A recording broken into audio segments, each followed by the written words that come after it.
அப்படியே நம்ம திரும்ப அண்ணன் வந்தார். அவருக்கு ஒரு டவுட்டும் இருக்கு, அதே நேரத்தில் ஒரு கிளாரிட்டியும் வேணும் அப்படின்னு சொல்லி. எனக்கு நயினார் நாகேந்திரன் ரொம்ப நல்லா தெரியுங்க, நல்ல மனுஷன். ஆனா பாருங்க, அதாவது நம்ம விரலை வச்ச நம்ம கண்ணை குத்துற மாதிரி அவரு திராவிட கட்சியில இருந்தார். அவரை தூக்கி எடுத்து இங்க கொண்டு வந்தாங்க. அவருக்கு அதிமுக பத்தியும் தெரியும், திமுக பத்தியும் தெரியும்.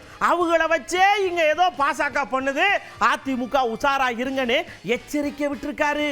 அதிமுக என்கிற ஒரு திராவிட இயக்கத்தில் வளர்ந்தவர் தான் நயினார் நாகேந்திரன் அவர்கள். எம்ஜிஆர், ஜெயலலிதா ஆகிய தலைவர்கள் தலைமை தாங்கிய திராவிட இயக்கம், பெரியார் இயக்கம், அதிமுக. அந்த இயக்கத்திலே வளர்ந்தவர் இன்றைக்கு பாஜக தலைவராகி இருக்கிறார்.